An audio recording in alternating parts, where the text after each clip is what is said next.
Hi Haley, so yesterday during class we started a new demo. It's called the Diffusion Lab. I think I sent a link to you so you could access it, but I wanted to demonstrate a couple things for you. First of all, in the procedure it talks about how iodine is an indicator. So one thing that I showed to the class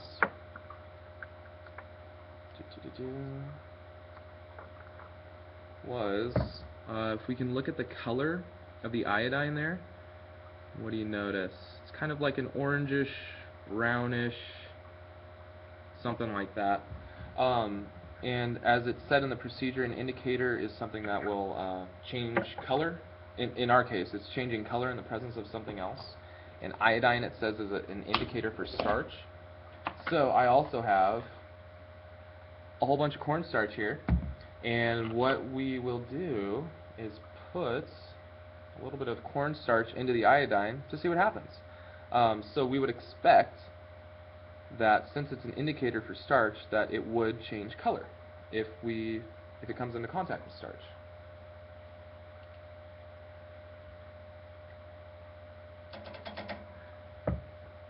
And you can see it completely, it lost that orangish, yellowish, brownish color, and now it looks almost black, except for a couple little drops there where it did not touch the starch.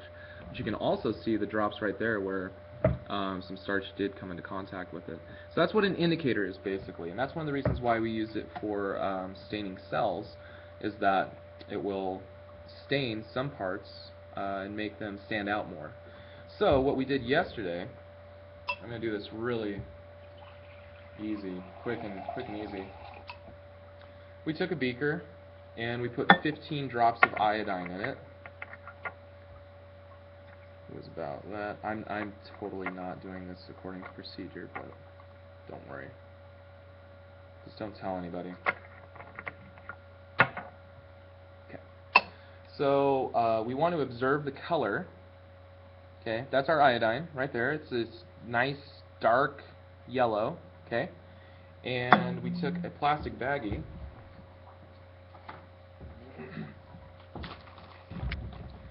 Put some starch in it. Ooh, that's a lot. And we put some water in that. It's supposed to be 100 milliliters of water.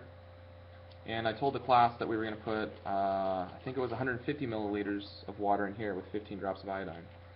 Basically what we're going to do is we're going to put this bag into our beaker of iodine, and we left them there overnight to see what happened.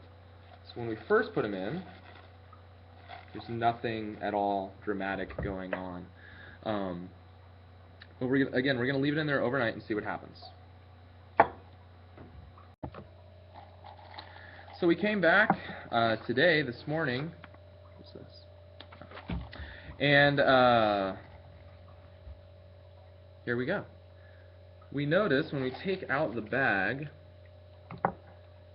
some coloration there. You can kind of see. It's not super obvious, but you can see that there is some coloration in the bag. What does that mean? Also, when you look at the iodine, it's a much lighter yellow than it was yesterday, than when we actually did it. What does that mean? Basically, I had the class tell me what it meant, and we walked through it. What we're observing is that either the cornstarch or the iodine, something crossed through the bag, and it would appear that it was, well, I'll let you guess. Go ahead and pause, and then when you're ready you can unpause. Okay. Have you unpaused it? Yeah, it was the iodine. The iodine passed through the bag and stained the cornstarch inside of the bag. That's why the cornstarch inside of the bag is this color, right? Because iodine is an indicator for starch, so there must have been some iodine that got on there. And that's also one of the reasons why the solution in the beaker is lighter, because it actually has less iodine in it. What that means is the bag is semi-permeable, And iodine is able to pass through the bag, but cornstarch cannot pass through the bag. Because if cornstarch could pass through the bag, we would expect that the solution in the beaker would be a much darker color, because the cornstarch would be stained and the iodine would be coming into contact, and you would have that dark stained color. Let me know if you have questions. You can email me. But answer those conclusion questions and analysis questions the best you can. I'm going to take a look at them right now. I don't have them right in front of me. There we go. So the making predictions section of the baggie is permeable to starch.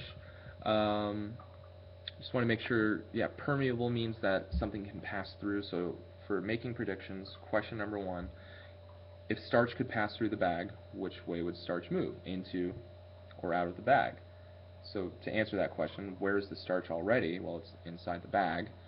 And if it could move through the bag, it would move out of the bag, right? So that's how we want to think through those questions. For our data table, the solution in the beaker at the beginning was that dark yellow. The solution in the bag was just kind of a milky white. And then it says after 15 minutes, but it's really after a day. The solution in the beaker is a light yellow, and the solution in the bag, well, it's kind of this light gray, but it's also stained too, and that's really what we were looking for, what we're trying to notice. You may have done all these background questions already. If not, you can find a lot of those answers in your book, and you can find a lot of the answers already on this sheet. Just go back up to the procedure. And for the conclusion, just tell me what happened, what you noticed, and tell me a little bit about definitely diffusion in your conclusion, if you're feeling up to it. But that's about it for the diffusion lab. Let's take a look at the egg lab. So for the egg lab, you were here Friday. You saw all of our setup, how we put the eggs in vinegar to dissolve the shells. And just as a reminder, that was not part of what we were testing for. We knew what was going to happen when we put the eggs in the vinegar, and that's why we did it, because we wanted to dissolve those shells. So when we did dissolve the shells, we noticed yesterday that the eggs were rubbery, almost like a water balloon, because the shell had dissolved all the way off, but the membrane was still intact, and so they were still whole, but they had that soft texture, kind of like a firm water balloon, basically, is how the students described it. So we put one egg in a beaker full of Karo syrup. We put another of the eggs in a beaker full of water. Left them overnight. See what's going to happen. One of the eggs, the one in water, well, here it is. Ooh, you can see it too. It's all yellow, huh? It's lost that shell. It gained mass. We took the mass again, and it gained about 2 grams of mass, which is noticeable. It doesn't look a lot bigger. It doesn't feel, any fuller or firmer, but it gained about 2 grams of mass. The other egg, you may be able to even see too, it lost quite a bit of mass.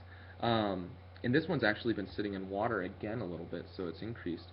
But the other egg lost about 30 grams.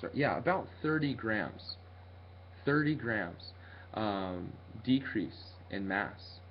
So this was the egg that was in the Karo syrup, and it lost 30 grams of mass. The other egg in water, it gained about 2 grams of mass.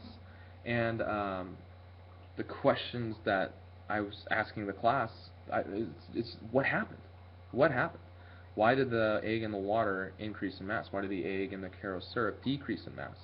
I drew a couple diagrams on the board as students were explaining it, showing the possible movement of water molecules, which is a big hint. Water molecules were moving. But I erased them. I don't have them anymore, and I don't know how to show you a picture on the video. You pause the video You see if you can come up with a great idea of what happened, and then I'll explain it to you. So pause it now. Okay, you've probably unpaused it by now. Or if you haven't paused it yet, pause it. And if you're unpausing it, perfect. Were you right? What was your explanation? So the egg in the Karo syrup was placed into an environment where the concentration of water was a lot higher inside of the egg than it was outside of the egg. Eggs do have a little bit of water in them, just like we have water in us. Eggs have water in them. So why it shrunk was the concentration of water outside of the egg was a lot lower. And we know that through the process of osmosis, water molecules will move from an area of higher concentration to an area of lower concentration across a membrane. So the water that was in the egg moved out of the egg to try to equalize the concentrations of water, both in the egg and outside of the egg, so that it was equal all around. The egg that was in the water, the opposite happened. Yeah, there was water in the egg, but there's also a lot of other stuff in the egg. And when it was placed in the tap water had a higher concentration of water than the egg did. So it moved into the egg through the process of osmosis, going from that area of higher concentration to an area of lower concentration. And that's why the egg increased in mass. One of the questions that I asked all the students was, why then did the egg in the Karo syrup lose so much mass? It lost a lot of mass. I think in some of my classes it was about 40%. But the egg that was put into the water, it only gained a little bit of mass. I think in some of my classes it was like between 1 and 2%. Why might that happen? I don't have an answer for you. Just, something to think about. Haley, answer whatever questions you can on the analysis questions. Go ahead and think through those. If you're up to it, write a conclusion. And again, if you have any questions, let me know. Hope it was helpful, and hope to see you back soon.